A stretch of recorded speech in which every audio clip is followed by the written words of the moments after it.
Let me give you 3 steps to start life change that can change your life, your personality, your lifestyle, everything can change. Here's the steps. Number 1, find out how things work. The first key to doing better is find out. To change your life, really, you need ideas. There isn't anything an idea can't change. And Schoff taught me the major problem is lack of an idea, not a problem. At first I didn't have any money. I said to Mr. Schoff, I don't have any money. He said, that's not a problem. Now see, up until then I always thought it was. Right? I was confused. He said, no, the problem is lack of an idea on how to create money and wealth. It isn't lack of money, it's lack of ideas. So if you get the ideas, see, you can change anything. Now to get ideas, you need a constant study of finding out. Now Schoff also said, when you find out something that works, put the information in your journal. Don't use your head for a filing cabinet. Put it in your journal so that you can do the next best thing. Repetition, repetition, repetition. Go over it.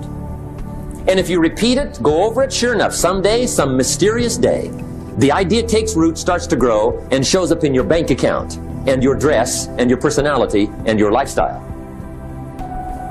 But capture the ideas in your journal. Find out how things work. Schoff gave me this word for my life change. He said, study. Great word. If you wish to be successful, study success.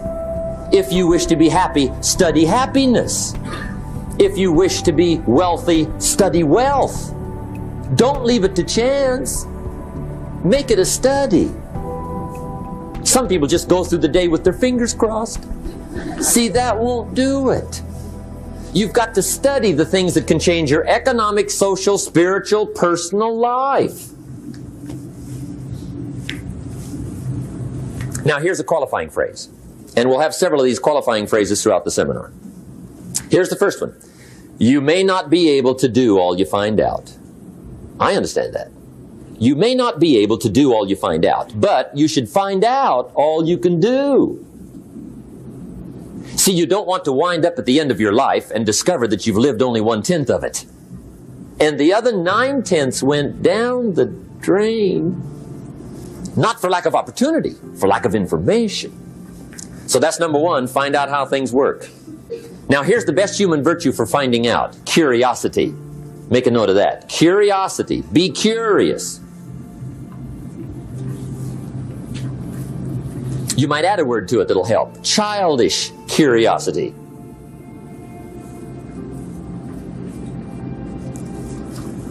What will kids do if they want to know something bad enough? Bug you. That's the phrase. They can ask 1,000 questions. You think they're through? They got another 1,000. They'll drive you to the brink. It's a virtue. When you gotta know, be like a child. In fact, Jesus, the master teacher, said, unless you can become like little children, you might as well forget it. You don't have a prayer. Excellent advice. You gotta be like children. 4 ways, in my opinion, to be like a child. Number 1 is curiosity. Number 2 is excitement. Get excited like a child over your ability to make yourself do anything for change. 3rd is faith. Have faith like a child. Adults are too skeptical. And 4th is trust. Trust is a childish virtue, but the rewards are incredible. Now here's the 2nd step to personal development. Okay, number 1 was find out how things work. Here's number 2. Go to work.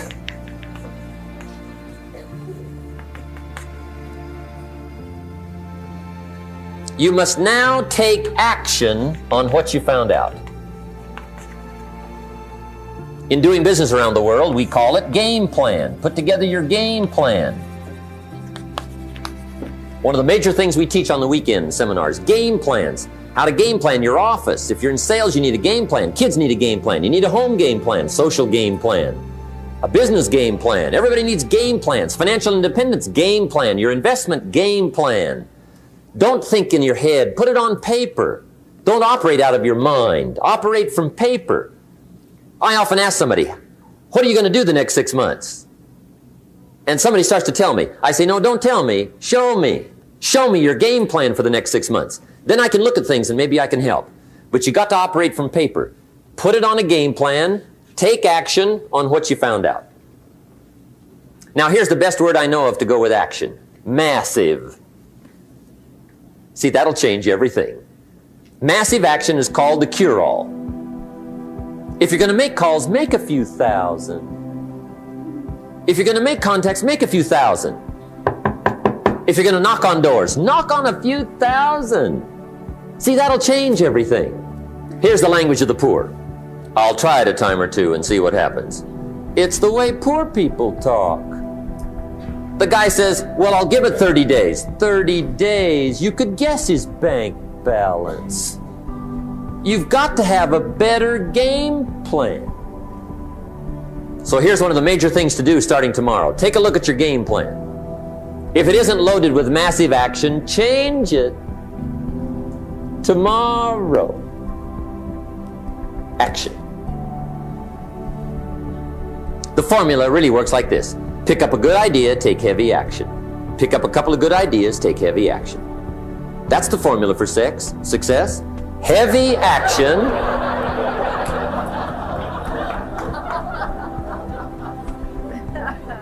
It's a good thing we can edit all this, right? The formula for success, take heavy action on a good idea, right? That's the ratio. Now here's the key. Don't wait till you've learned 2,000 or 3,000 things. Because that way you'll use up all the time. And you could wind up smart and broke. And hey, it's okay to be dumb and broke. But if a guy's smart and broke, that's pitiful.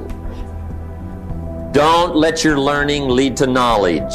You'll become a fool. Let your learning lead to action. You can become wealthy. And there's many kinds of wealth, I understand that, not just money. Money's one of the least of all values.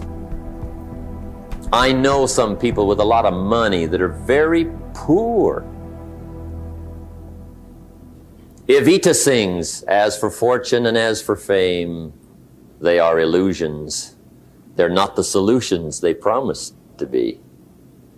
So there's all kinds of wealth, but to get a big share coming your way, you've got to have a heavy action game plan.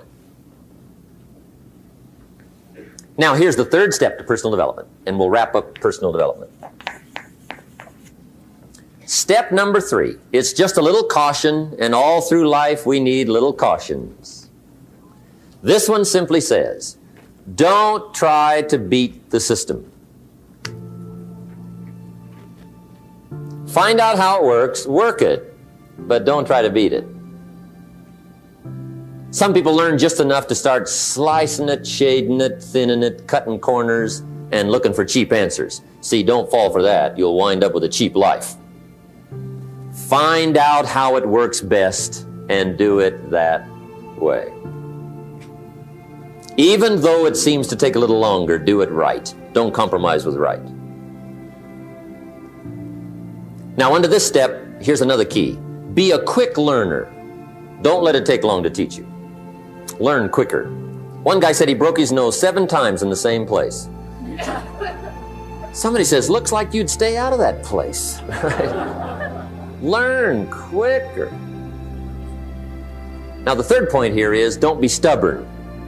See, some people won't change even when a better way comes.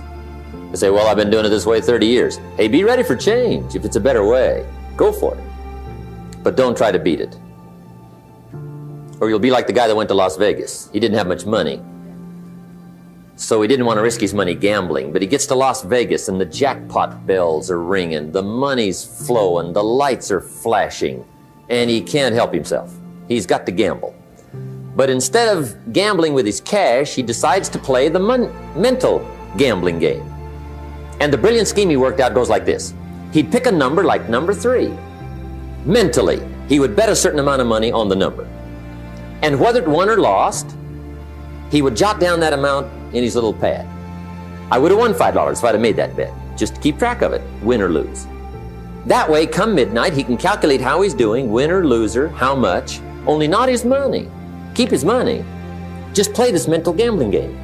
So here he is around the gambling table, everybody else shelling out their hard-earned cash. He's got this brilliant scheme.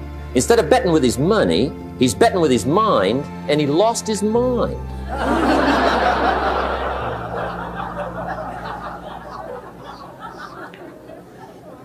Which means don't try to beat the system, I guess.